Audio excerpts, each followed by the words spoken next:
That's not the abominable snowman. That's my poor buddy Amos, all decked out in snow camo. Welcome to Hoyt's Bowhunting Whitetails. Today's the 29th of November, and we're gonna go back to that same spot we hunted yesterday. We didn't see anything, but it wasn't because we messed it up. The deer did show up on that camera a couple hours after we left. I'm not saying we didn't bump any deer on the way out because it was so still. We didn't hear anything, but they surely could have heard us. This wind isn't perfect for that spot, which kind of bugs me a little bit, but hopefully back in there it's kind of protected, and whatever swirling we get will hopefully be down the valley. The reason I like this again for today has to do with this snow.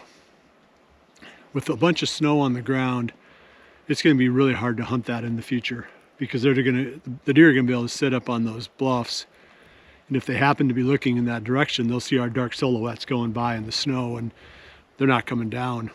So at least today, with the snow falling, their visibility is going to be limited. We're going in with the snow camo on, so there's a pretty decent chance we can get in there without the deer knowing. But again, if we wait and say we hunted there a couple days from now when it's not snowing but there's snow on the ground, it's going to be really tough. It's going to be crunchy, loud, and then we're going to be super visible against the snow. So I do think that, I don't know what deer do anymore. I'd like to say it's a little bit of a long shot for them to be moving in this storm, but if it starts to die down right towards the end of legal shooting time, we could see a real good flurry of activity. And that spot, like I've said before, is surrounded by bedding areas, so there's no reason why it wouldn't be a prime location. If we were trying to kill any buck, we might go someplace else. But we're after this one specific deer, and this is really as close to where I think we can get that deer as any spot that we've got on the farm right now. So the abominable snowman and myself are going to make our way up the valley. Hoyt's Bowhunting Whitetails is brought to you by Redneck Blinds, Code of Silence Apparel, the Hunt Stand app, Whitetail Institute, Research Equals Results, B3 Archery, Muddy Outdoors Tree Stands, Stealth Cam Trail Cameras, My Outdoor TV, and Hoyt.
It's 2:30, so that means we've got 2.5 hours.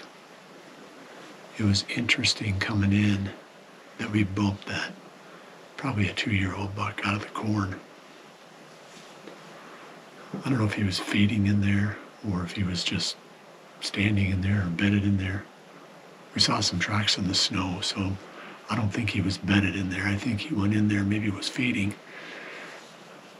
He didn't know what happened. I suppose he heard, maybe heard us go by on the buggies. It's so quiet. Oh man, you'd be amazed how quiet we can move now. Those electric buggies didn't make a single sound. I mean, you could be 15 feet away from those things and not hear them go by with this much snow on the ground. Anyway, he never did figure out what was going on. I attribute most of that to the snow camo. He didn't see the form. He didn't see the silhouette. He only saw the snow camo blending in with the corn and the snow. So it worked really good. I've had some pretty crazy encounters with deer over the years wearing snow camo. So if you've never tried it, I mean, they can almost walk right up to you if you're motionless, standing out there in snow camo. It's pretty cool. The wind is swirling down in here. It's mostly coming from the west. Forecast is from the northeast. But I knew it wasn't going to be acting normal down in this bottom. So it's okay. I mean, it's swirling and it's coming more or less from the direction that we think the deer would be coming.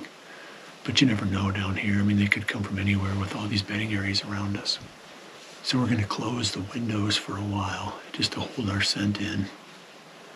They're going to get a lot of condensation on them, so we'll keep the squeegee handy and keep them cleaned up so we can at least see out and see if there's any deer showing up. I've hunted like that before with the windows closed, and it works pretty good. You just got to keep the filming portion of the front window clean, and right at the last second you swing the corner window open, and then you go to full draw and take your shot. And I've had, like I said, a number of really good hunts that way, surprisingly. Can't let them smell you, so we may end up having to keep the windows closed the whole rest of the hunt. Yes, my favorite sound. Don't spill it on me. Very good. Yeah. Warm, refreshing. Needs honey.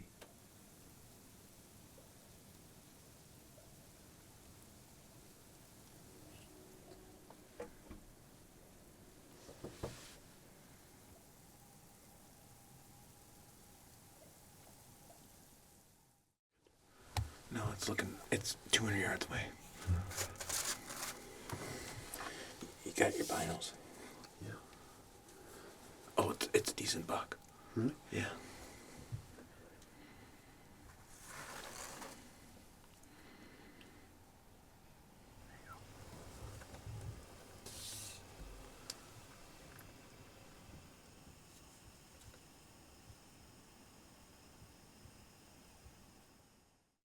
Got about 50 minutes left.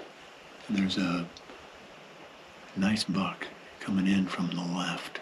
I don't think he's a shooter by any means, but oop, here he comes.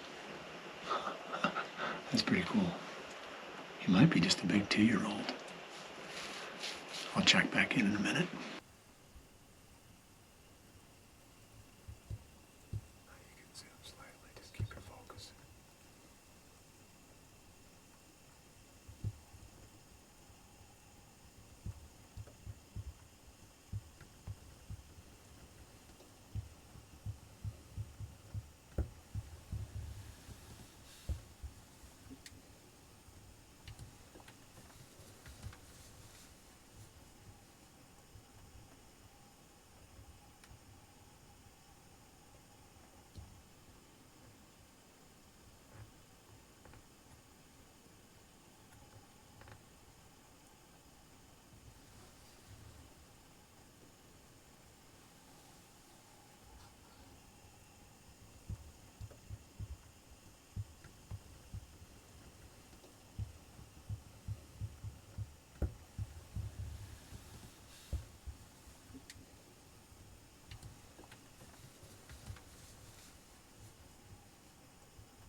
Got a little closer to the window to wrap it up here.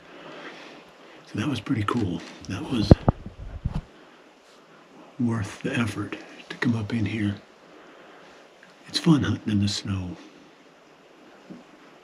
It's just so classic deer hunting. To have a deer walk by, snow on his rack, snow on his back. There's probably maybe a half an hour at the most of camera light. We're gonna lose our camera light before we run out of legal shooting time because of just how dark it is. The heavy clouds, the snow coming down. It's gonna get dark early back here. I'm gonna take, I believe, a couple days off. I got some things I have to do in the office. I know I should be hunting, but Amos has to go back to work and Carson's not really back from Alaska yet, so I don't have anybody to film me. And if I tried self-filming, I might as well just admit defeat before we even start. I'm no good at that. So I'm gonna wait till Carson kind of gets back into camp. I got a few things I can do in the office that need to be done. And then I'll be back probably, today's Saturday. I'll probably be hunting again, I'm guessing Tuesday. And then the season ends on Friday. So Tuesday, Wednesday, Thursday, Friday. So if I hunt those 4 days, that'll be enough. I'll either have some success or I'll be ready by then to call it quits on this part of the season. Well, we appreciate you joining us here. And, of course, if anything else comes out, we'll add it to the video. But otherwise, I'll see you back here in another day or two. I'm going to post one video of everything on my trail cameras. I can do that from the office. That'll be kind of fun. Those are interesting, just to show you exactly what's coming onto my cameras. So we'll see you right back here in a couple of days for the next episode of Hoyt's Bowhunting Whitetails. And remember to always dream